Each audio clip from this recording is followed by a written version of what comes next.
Satu angka cuman beda 0, tapi cukup bikin satu event internasional NGO Racing Thailand ribut. Pertanyaannya, ini soal kalah atau menang atau prosedur yang salah?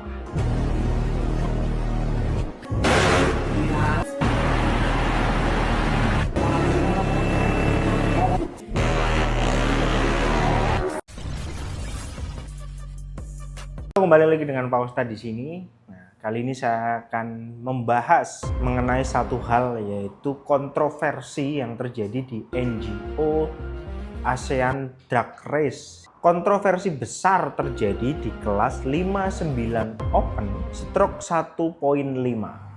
Tim Indonesia Technotuner dinyatakan melanggar regulasi stroke. Sementara pihak tim tidak merasa terjadinya pelanggaran. Disclaimer, video ini tidak dibuat untuk menyalahkan salah satu pihak, tapi untuk menjelaskan secara teknis apa yang sebenarnya terjadi.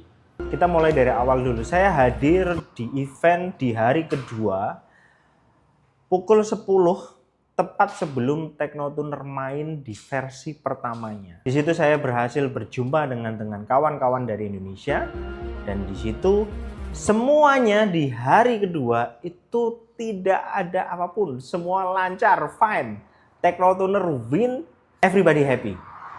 Di hari kedua saya datang lebih awal, tepatnya jam 6 sore ya, mengingat di situ ada tim Indonesia lain yang akan bertanding, yaitu tim dari Tridharma. Di hari terakhir tentu penonton lebih ramai, dan di situ terjadi sesuatu yang tidak seharusnya. Seperti yang kalian lihat ya, bahwa dijadwalkan Technotuner itu harusnya dia bermain di jam sekitar pukul 10. Tapi sampai pukul 10 ternyata tidak ada. Bahkan sampai pukul 12 malam itu belum terjadi. Dari Tech Bansuan. Jadi benar-benar terjadi delay yang sangat delay. Benar-benar sangat delay. Tekno baru main pukul 12-an untuk kita mulai dari awal dulu biar kalian bisa memahami ya. Stroke standar Ninja itu adalah 54,4. Nah, ditambahkan 1,5 artinya adalah 3 mili. Ya, yang artinya stroke itu panjangnya adalah 57,4. Batasnya adalah segitu, harusnya sesuai dengan regulasi. Namun tidak ada keterangan di dalam regulasi apakah ada toleransi untuk 0, sekian, 0, sekian, itu tidak ada. Jadi fix di situ hanya tertulis seperti itu, tidak ada keterangan apakah ada kompensasi atau tidak, itu tidak ada. Dan race berjalan, tahu bahwa secara mata Technotuner menang by the race, by the time. Namun masalah muncul ketika terjadi proses scrut. Di event tersebut dilakukan scrut setelah mesin selesai race. Dalam artian memang mesin dalam kondisi yang panas. Jujur saya tidak masuk di area itu dilakukan scrut karena setahu saya sudah win ya. Ya saya pulang gitu, udah win, tidak akan terjadi hal-hal seperti itu karena oke, Indo win. Ya udah, saya pulang gitu. Karena tidak diperbolehkan masuk juga di area yang kotak tadi, memang tidak boleh, jadi saya tidak ada di situ. Dalam proses scrut tersebut, mesin dalam kondisi masih panas. Dan muncullah angka 57,48 yang artinya stroke-nya lebih 0,05 dari yang seharusnya. Masalahnya itu nggak cuma di angka, tapi bagaimana cara pengambilannya. Nah, yang menjadi paling kontroversi sebenarnya adalah ketika proses scrut tersebut ya. Dari video yang beredar ya, dan juga pernyataan dari tim, kita tahu bahwa pengukuran itu terjadi hanya 1 kali. Ya. Yang biasanya kalau di dalam balapan yang pernah saya itu biasanya 1, 2, 3. Minimal 3 kali ukur lah ya, minimal 3 kali ukur. Variabel tambahan. Nah, banyak orang yang menyalahkan alat ukur yang tidak proper karena tidak menggunakan brand Mitutoyo atau apapun itu. Pada dasarnya, permasalahannya itu bukanlah pada alat ukurnya, tapi bagaimana cara mengukurnya. Apapun alatnya, ya, baik itu Mitutoyo, Insize, apapun mereknya, itu biasanya mereka memiliki toleransi. Ya, ini yang perlu kalian ketahui, bukan salah alat ukur brand ini bermasalah, ini harus Mitutoyo. Tidak, saya ada contoh. Di sini itu akan tertulis namanya clearance, ya, clearance atau margin of error. Ya, jadi setiap alat ukur, apalagi digital, dan normalnya setahu saya alat-alat ukur seperti ini margin errornya itu adalah 0,01 atau 0,02. Nah, secara margin of error, penggunaan alat ukur seharusnya dia harus mentoleransi 0,02, itu minimal ya. Dan faktor yang kedua yang kita tahu itu adalah dalam namanya kondisi panas. Saya akan bahas ini secara saintifik supaya kalian paham ya. Setiap benda metal apapun itu ya, itu pasti memiliki namanya nilai muai ya. Besi ini memiliki nilai muai ya. Nilai muai terjadi saat apa? Banyak orang berpikir bahwa benda hanya akan memuai ketika panas. Pada suhu ruangan pun sebenarnya besi, baja, apapun metal itu mereka pasti melakukan pemuaian.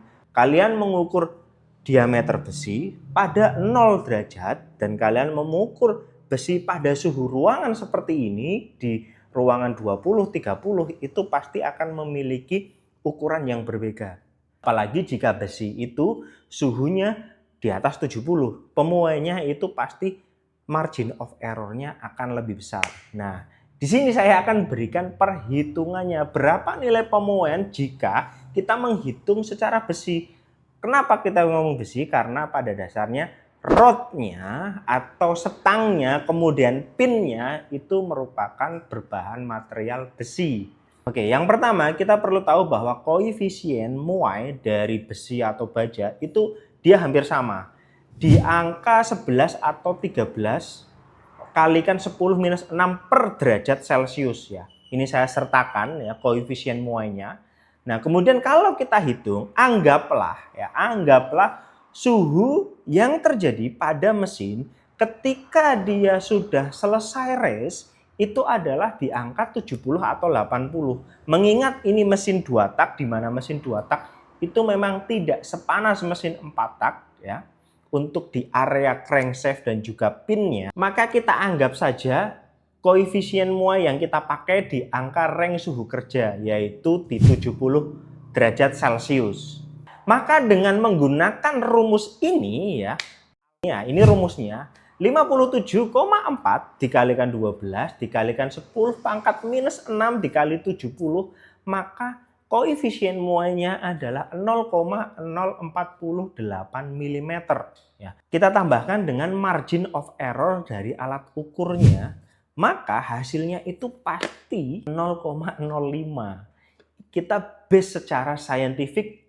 Kembali lagi saya tekankan, bukan berarti saya membela Teknotuner karena dia Indonesia, bukan. Tapi saya bahas secara saintifiknya. Nah, apakah selesai di situ? Tidak. Kontroversinya membesar. Kita tahu bahwa kontroversinya ternyata tidak selesai sampai di situ. Kontroversinya membesar karena apa? Ya, karena terjadi permintaan dari tim Teknotuner untuk melakukan scrut terhadap lawannya. Ya. Orang berbaju putih ini ngapain diukur, kalian udah menang. Secara ini sebenarnya tidak masalah. Ngapain diukur, kalian udah menang. Yang biasanya memang di event balapan yang disekrut itu yang menang. Kalau yang kalah nggak usah disekrut ya. Sebenarnya sebagai event internasional menggandeng nama ASEAN ya, seharusnya pihak NGO itu harus membuat SOP dan regulasi yang jelas. Mengingat apa? Ada banyak tim tamu. Ada dari Indonesia, ada dari Malaysia, ada dari Filipina, ada dari India, ada banyak tamu di situ di mana memang harus ada orang yang bisa menyelesaikan masalah ini, ya, masalah keterbatasan akibat bahasa ini memang harus disettle kalau itu adalah event internasional yang baik.